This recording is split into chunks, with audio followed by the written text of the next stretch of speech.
agenda is to look at some use cases, look at the platform, do an overview of the platform, how to access the platform, what does it look like from a remote control standpoint, what does it look like when we talk about performance sessions, performance monitoring, dashboards. If you've seen our platform, you'll see all of these different tabs on the left-hand side from R, P, M, and D.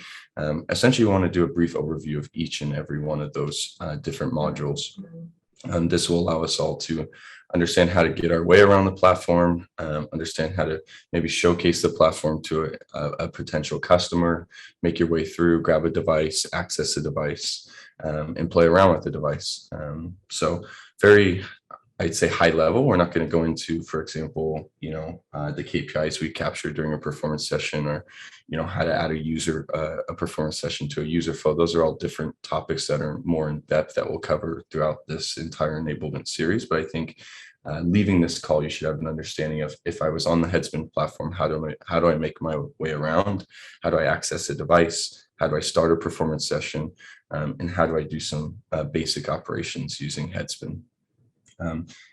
Moving into the next one, I thought it'd be interesting just to do an AV box overview. We always talk about this audio-visual platform that we have here at HeadSpin and the different medians we have to test on. Don't want to go into too much depth of the AV box, but at least show it, show what it looks like. And actually, there's a short little GIF or video that shows, actually when I was in office a couple months ago, of what one of our AV box looks like rack mounted. So I thought that's interesting. And then also talk about our documentation a little bit, where it's located, how to get access to it, in the different sections to help you navigate around as you're interacting with the platform. So I think this is a really good starting agenda. I do have some slides. I don't want to do, death by PowerPoint. I rather actually get inside the platform and do some real meaningful examples and walkthroughs. So I'll probably fly through these slides a little bit, as mostly they're just screenshots of the platform, kind of indicating where each and every little thing is in the UI. But I'm actually going to exit out of the slides and do some more like contextual examples actually using the platform. So I think we can go ahead and get started. Different use cases. So as we know, right, the basis and what HeadSpin was founded on originally was this idea of fragmentation inside. Create a consistent,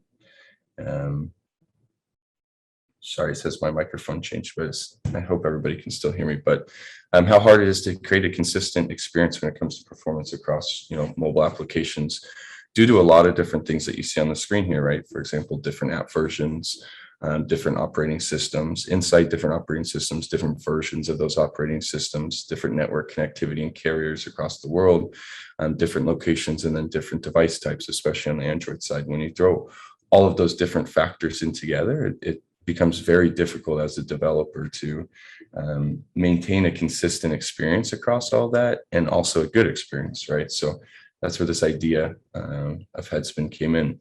Obviously, we've expanded into many different areas outside of just mobile, right? We do browser testing as well.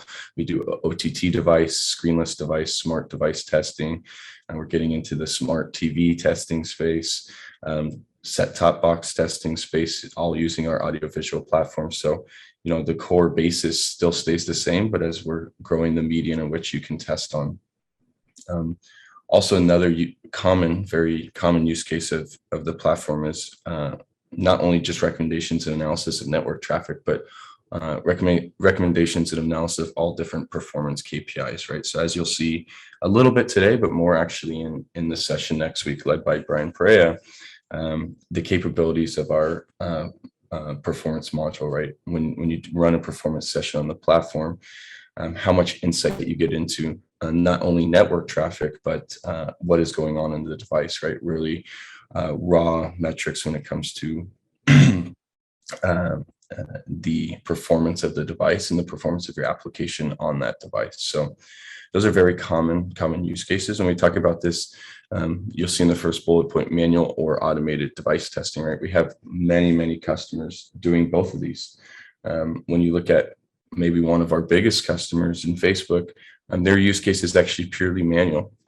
What they do, and one of the biggest teams inside of Facebook that we actually interact with today is by the name of Facebook Integrity. And what Facebook Integrity does is they actually test third-party applications that use Facebook services across the globe, and to ensure that they are operating within the guidelines of Facebook.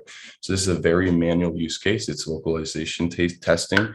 But as you can imagine, we help them solve this problem by being able to stand up devices across these 70 different countries, and giving them quick access to their team to manually validate that these third-party applications are within the guidelines of their, I guess you could say, bylaws.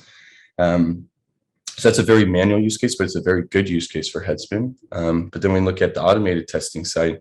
We look at a customer like GigSmart, who actually just joined us about 6 months ago or so, who's actually running upwards of 10,000 tests on the platform a day.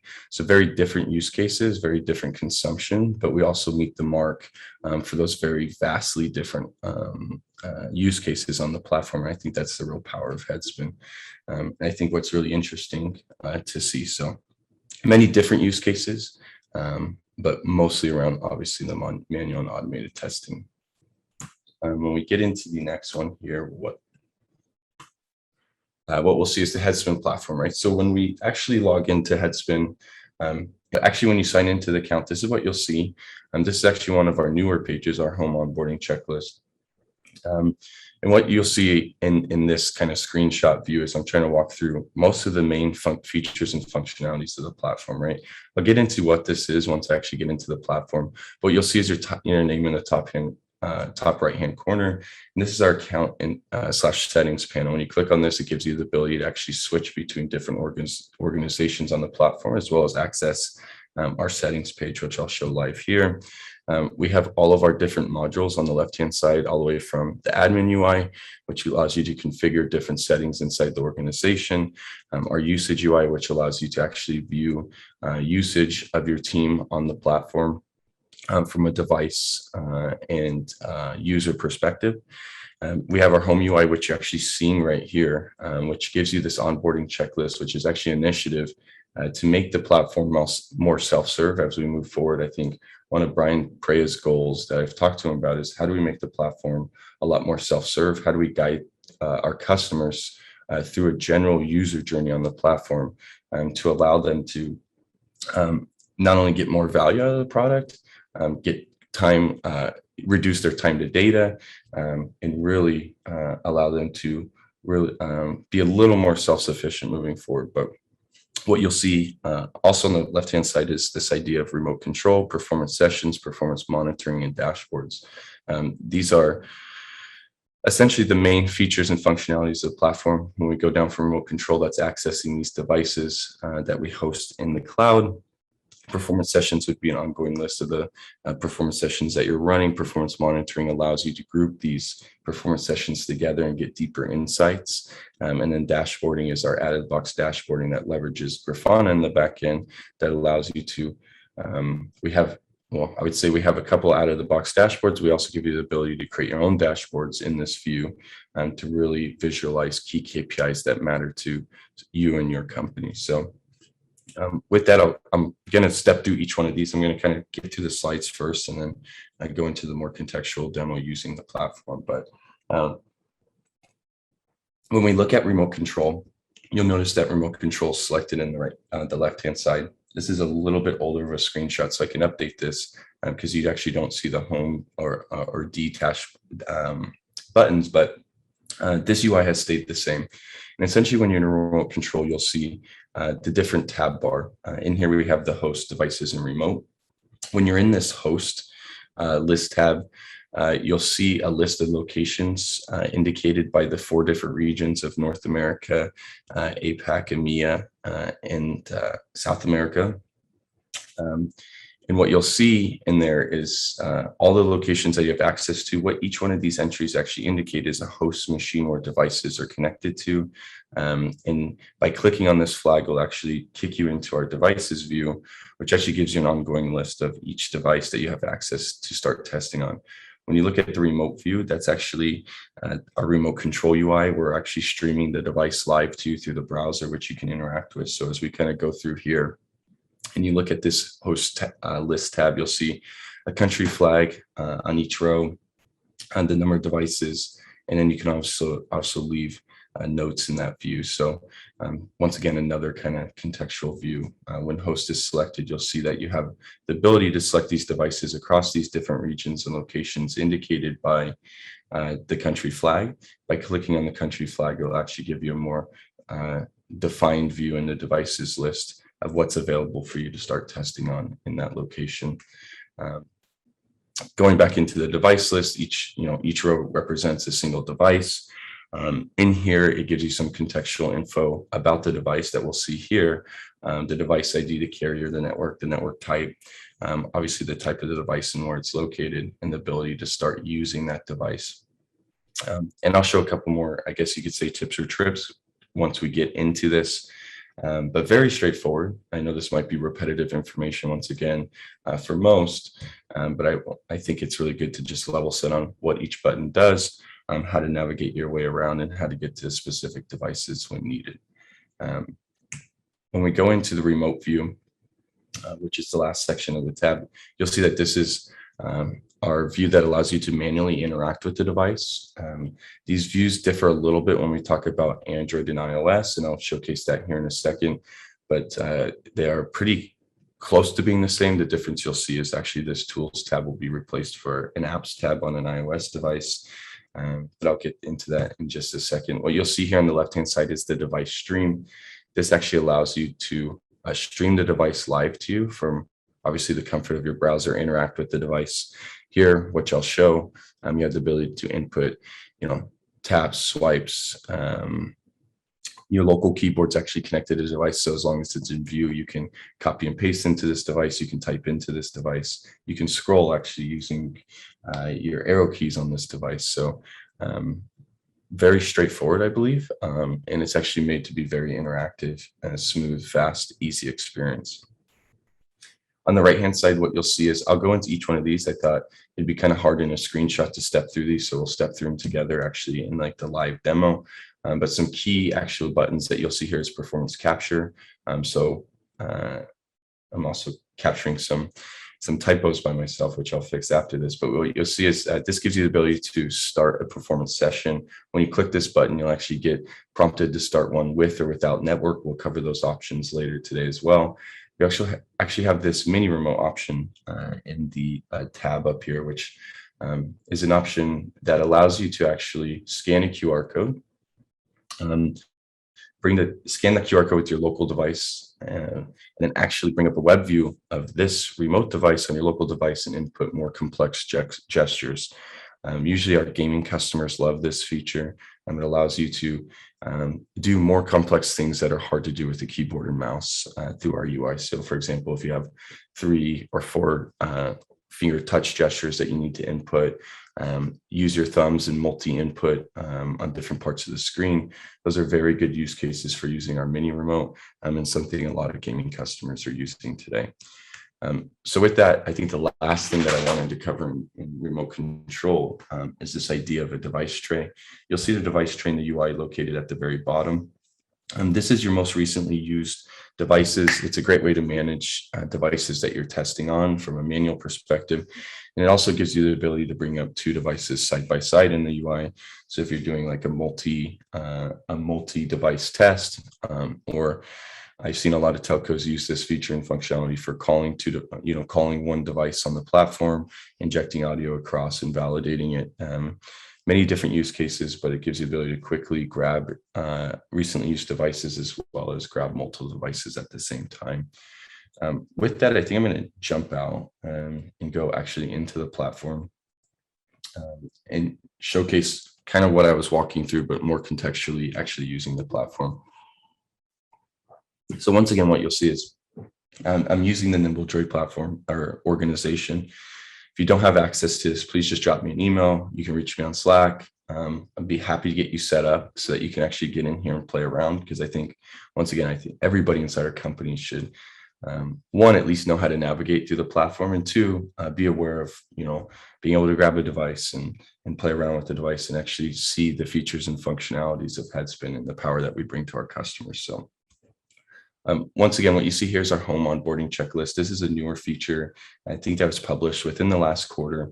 And the idea is to actually guide our customers through really what we believe is our key user journey on the platform, which starts with creating a session. So this would be a performance session. What you can see is actually the board on the right-hand side updates here, and actually we'll walk you through grabbing a device, starting a performance session. Essentially, my demonstration here today is almost going to be very similar to this entire flow. After creating a session on the platform, you should add it to a user flow. A user flow is essentially a grouping of tests that have the same user intention or user journey throughout the application. This allows you to group them together on the platform. And then as we export that to an external database that is accessible, it allows you to pull key KPIs, performance KPIs over time. We won't get into too much of this today. I think this is going to be, if it's not a key part of Brian Prey's presentation next week, I know we'll have probably a specific session on what a user flow is and performance monitoring and how you tie it all together in the end. The second thing would be to add that session to the user flow. So not only create it, but add that session, tag that session with relevant metadata that is important to you. This could be build number. This could be really any additional metadata in the form of a key value pair that you want to attach to this session. Label the session using our session annotations, which I think really step 2 through 5 here, actually step 2 through 6 here is more geared towards the performance session and performance monitoring side. But labeling your session using our session annotation and adding a regression worker to take advantage of our session comparison and regression features. So a little bit more in depth of what we'll cover here today. It's really how do we get customers time to data? How do we get them access to their data? And how do we make it easy for them to consume the data is really what these, I'd say 2 to 6 steps are doing. But the idea here is to guide them through this process and at least help them understand that, on HeadSpin, it starts with creating a session using our device infrastructure. And then all of these are geared towards helping them leverage that data that is collected from this session and from continuously running sessions on the platform. So here you'll see a couple user flows listed here. Once again, this is just a test org where you're seeing a lot of different things that probably the sales engineering or customer success teams are messing around with. Maybe for quick examples during a sales call, or for quick examples during a POC, but that's what you're mostly seeing in here. You can click on these and deep link into that specific user flow in our performance monitoring tab.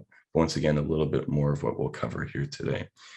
So when we kick into, actually, let me show this first. So when you click on your name in the right-hand corner, you'll see that my name is actually indicated by this HS with our HeadSpin logo. This indicates that I'm part of a support role. So essentially any organization on the platform I have access to. That's what you're seeing here in this view. I have the ability to search these different orgs, jump into them, and essentially help support our customers.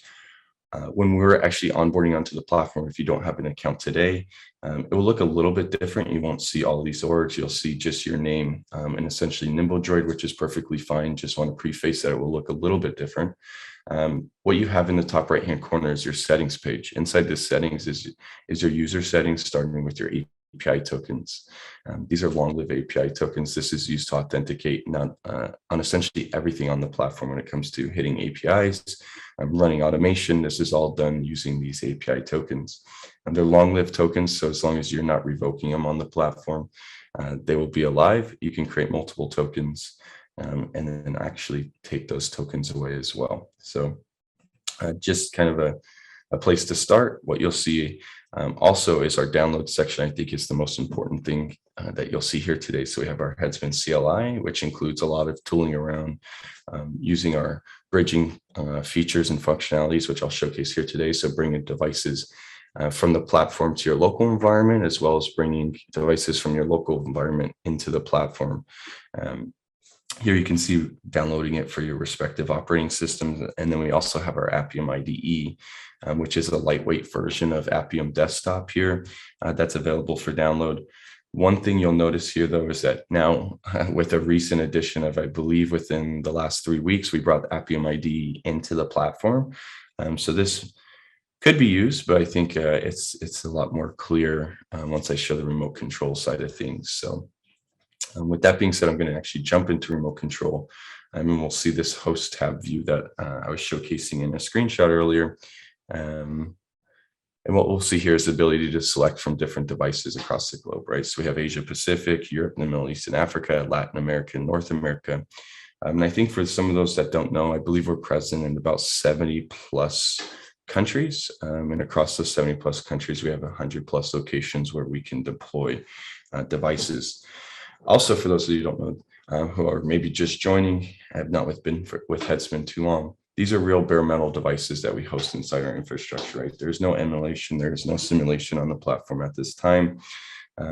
These are real devices that we are interacting with and giving our customers access to. So I'm actually going to go ahead and actually grab some devices in Palo Alto. These devices are actually inside our offices in Palo Alto. If you ever get the chance to go, you'll see actually when you walk into the door to the left side, all of our rack space and how it's actually growing over time. But let me find a device. I'm going to start with an Android device that we can start testing with here. And we can see this Galaxy S10. So here in the UI, you get some contextual information, the device ID, network type. You can see this is not a SIM-enabled device as the carrier field is empty.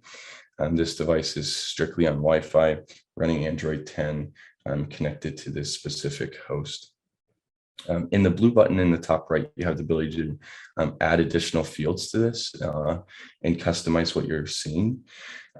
For example, I just added the battery health and battery level. We can add the model name. Allowing customers a little bit more flexibility in terms of displaying information that's relevant for them to make a decision of what device to test on. I'm going to go ahead and start this device. This is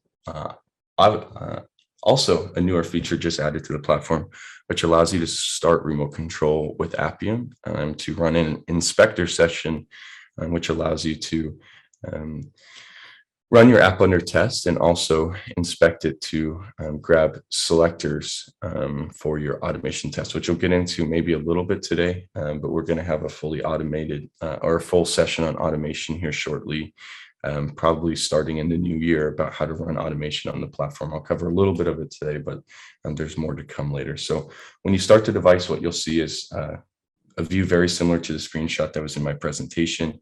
You get the device on the left-hand side, right? So I can interact with this device via my mouse here. You see how fluid fast it is with my interaction from a tap, a swipe, anything you want to do, you can do here.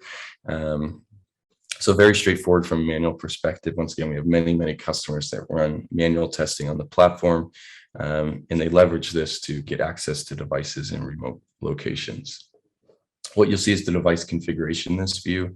You have the ability to input manual pin taps. In this case, we do have an audio solution, two audio solutions. We have our AV box or our Bluetooth audio, which is our original audio solution.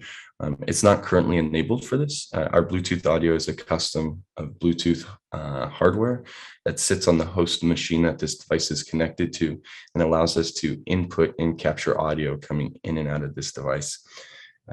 This device is actually not enabled. There is a couple in this pool that are, and I can showcase that as well from the start.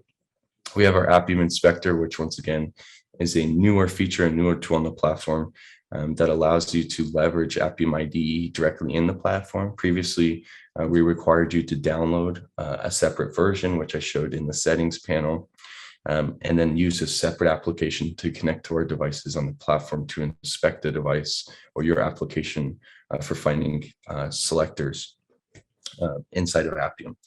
Now this has actually come inside the UI, which is actually a huge benefit, something our customers have wanted for quite some time.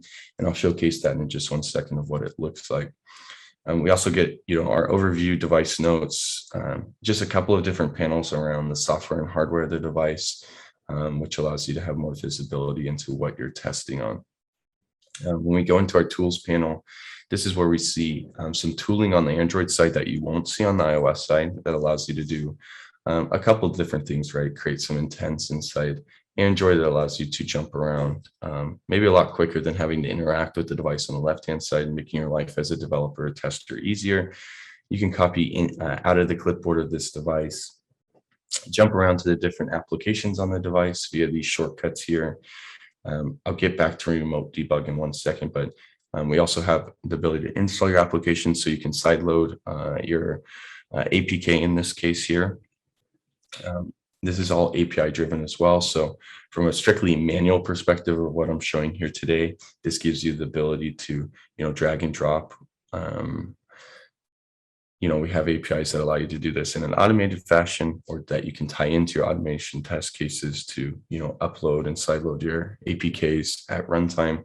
But that we probably, once again, won't get into too much detail of today. We give you access to the ADB shell here. So let's say we wanted to list all the packages on the device. We can actually go ahead and do such right in our UI and get the output spit right back out to us. So pretty straightforward, but also a powerful tool when it comes to doing manual test cases on the device. You can input key codes here and do many different things. I think one of the most important things that you'll see here is this idea of remote debug. Here you'll see this idea of HS Connect.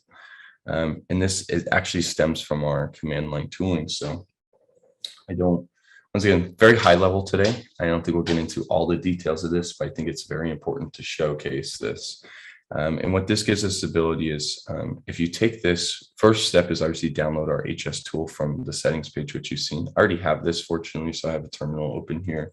I think if I do HS-version, it will give me the CLI. So I have a pretty recent version of our CLI installed on my local machine here.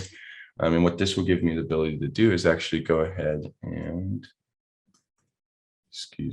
I'll actually go ahead and copy this. If you go ahead and click on it, it automatically copies it into your clipboard. What you'll see is this gives me the ability to bring this device into my local machine. So we're running HS Connect, which is our bridge. -T is essentially throwing the flag of a dash token, is what it's saying. So this is my API token, which we covered earlier. This is accessible via the settings page in the top right, but it will be automatically formed for your user account in this string in the UI. And then you get our way of uniquely identifying every device on the platform, which is essentially the device UDID at the host that it's connected to. Once you run this, you'll see that it says connected, and now that it's available locally. So what I can do locally is I can run, for example, ADB devices. This is a locally attached machine that I have sitting here on my desk. It's just a Pixel 4, but you'll see that now this device, this Galaxy S10, appears to be connected over the network. You can think of it as physically attached to your local machine. On the Android side, what this allows you to do is it allows you to bring it into tools like Android Studio. For a developer, you can push builds, you can develop against this device. And once again, this device could be located anywhere in our infrastructure across the 70 plus locations. So a developer sitting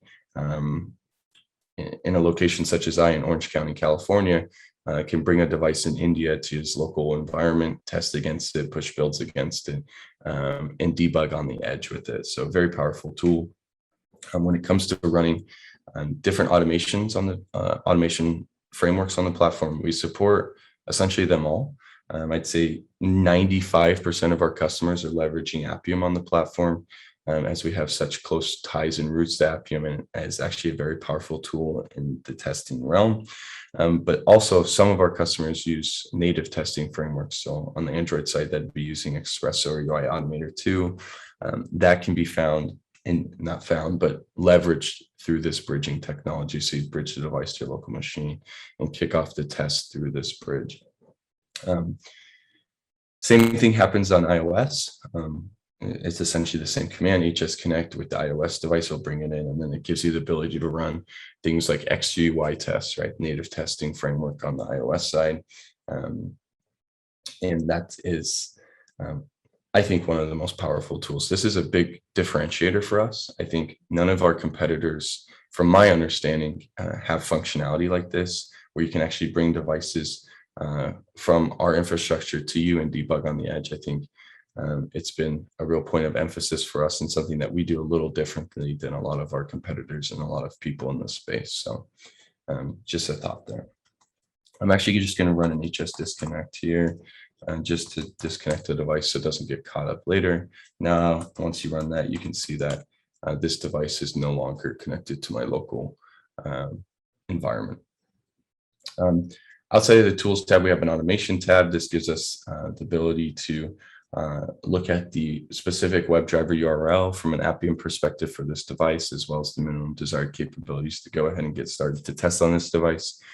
We won't cover too much automation today, but it will be covered in another part of this series.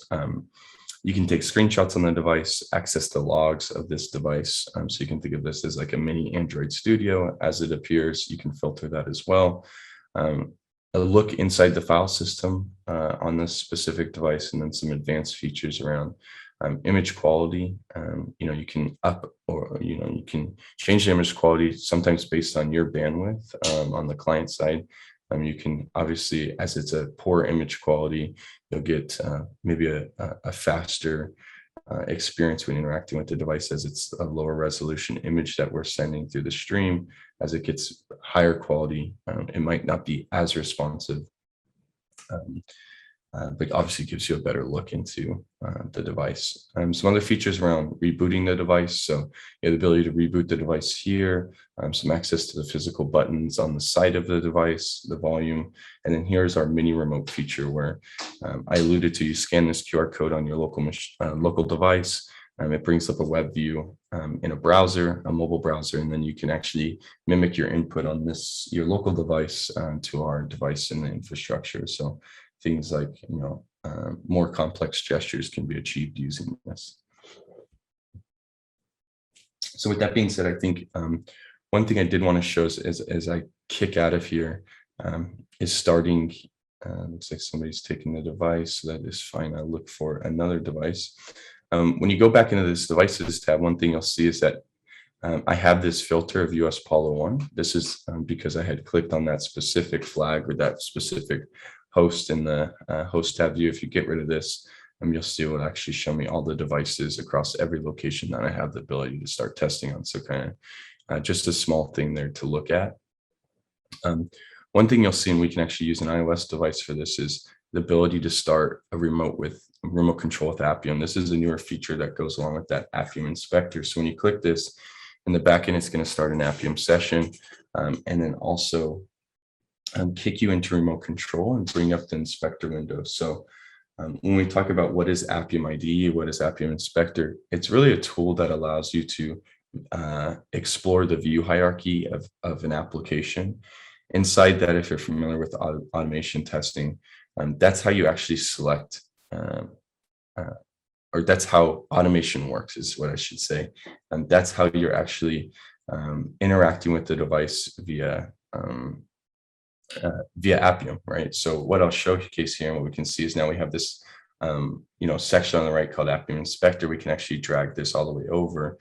And what I can do is I can actually explore the view hierarchy here, the app source code. So for example, let's say I wanted my automation test to click on Wi-Fi. What we can see is there's a couple of different elements, or there's a single element that can be selected here. And there's different ways to select this element. So for example, XPath or predicator class chain. What this tool allows you to do is actually tap on it. So you'll see actually an update here on the left-hand side. That's using Appium under the hood to interact with this device. But this is a very powerful tool when it comes to creating your Appium test cases, and especially the selectors around them. There's some different features and functionalities in here. For example, you can start recording. So if I wanted to go back on the settings button, I might have to search through here a little bit to get the settings. But it allows you to record these actions. You can export this in any of the Appium client libraries, for example, Python or Java, and it allows you to quickly be able to create some automated test cases. So inside here, we can see settings, for example. I can go ahead and tap on that, and we'll see that using this recorder feature, it will give me a basic way to interact with this. So you can see, find the element by XPath using this specific XPath and click on it. So I think a very newer feature to the platform that gives our customers the ability to quickly pull up the device using Appium Inspector, maybe alter their automated test, something that we've asked them in the past to do using a third-party tool, running side by side with HeadSpin, we've brought into the platform, and it has already received really, really good feedback. So, and with that being said, I'll stop that. I'll also bring up an iPhone XR just to showcase the iOS remote control view. As you can see, very, very similar. The only difference you'll see is this apps page, which gives you the ability to sideload IPAs here, as well as see some applications that are installed on the device. We don't have that tools tab, as iOS is a much more closed system than Android, so we have less flexibility on what we can and cannot do, but very similar in terms of interacting with the device, and also a couple of, obviously the same advanced features, and overview tab looks exactly the same. So in this case, you can see that this device is connected with Bluetooth audio, and you'll see that the different features, the two different buttons in the UI from a manual perspective, are our speaker and microphone icons, which allows you to bring in audio input from your browser, as well as capture the audio output of this device, and listen to it here locally. You can see that it's via Bluetooth, so it has to be connected to a specific Bluetooth channel for it to be enabled on the platform. When we talk about our device tray, I had mentioned this earlier. This gives us the ability to look at these local, recently used devices. You can bring up two side by side. You can flip the view, for example, and gives you the ability to interact with both at the same time. Just a quick little neat tip or trick if you have like a multi-device test case that you need to execute against. So I'll leave these here. I know we're already running out of time. I could probably talk about this all day, but I think from a remote control standpoint, that's a really straightforward kind of high level approach to how to access devices, play around with devices, and some of the features and functionalities around them. I was going to do and show the other side of the bridge, which is actually the ability to bring a device from your local environment to the platform. I think I'm going to hold off on that, and it'll probably be covered in one of our more in-depth training sessions. The idea of it is the opposite of what I showcased earlier, where we would bring a device from our infrastructure to your local machine. This idea is bring a device sitting on my desk here to the platform and allow my team to start testing on it while getting the full features and functionalities of HeadSpin. But I think I'll wait on that for right now. One thing you'll see in the UI is the ability to start a performance session. So I don't think we're going to run one here together, as once again, next week we have a more in-depth session on this. But when you click on this, you get the idea of starting with or without network. And once you kick off that, you continue to test as usual. This is a zero code change needed inside your application or automated test to make this work. It works out of the box. You continue to test as is, no SDK required as well. So essentially we're attaching a man-in-the-middle proxy, as well as capturing device level metrics from the debugger, and then we tie those all together in the performance session. So when we click on performance sessions, what you'll get is an ongoing view of sessions that are being executed inside your organization. So you can see in the Nimble Droid pool, there'll be tons of data here for you to look at. As I said, most people across the team are using this pool for example tests and such. So it's also a pool where essentially all of our features are enabled. We have many different permission flags across the board, but inside this sandbox account, I think just about anything that we offer here on the platform is enabled. So what you'll see here is an ongoing list. You can see the user flow that the test is attached to, which we'll get into more in depth next week. And then you'll also have the ability to kick into one of our two UIs. So given that none of these sessions look to have network events, our burst UI is actually grayed out here. Our burst UI actually works off the idea of bursts inside the network during your automated testing, or I shouldn't say automated testing, but your test case, whether it be automated or manual.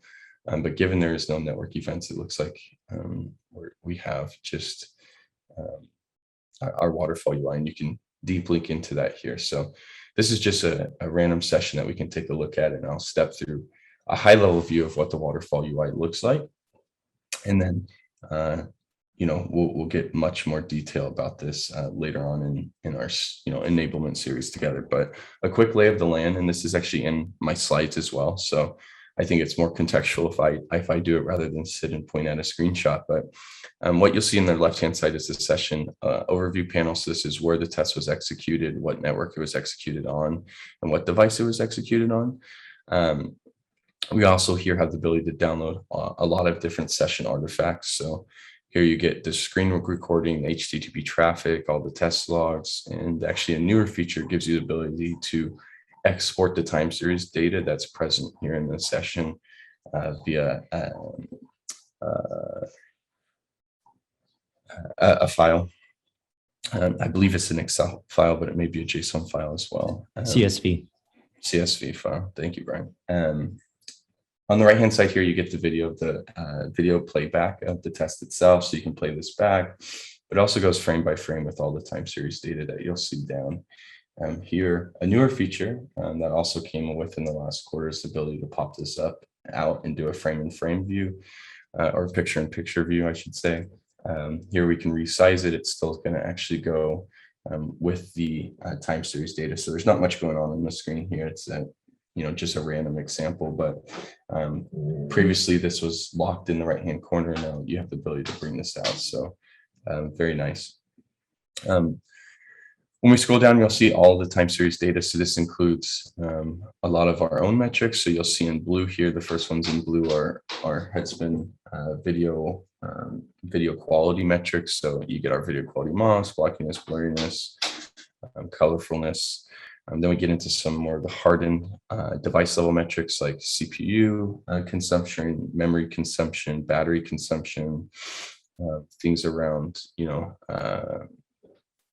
the frame rendering on Android. And then when we get to the very bottom, you get the entire network call stack. So as I mentioned, there was no network traffic on this specific session.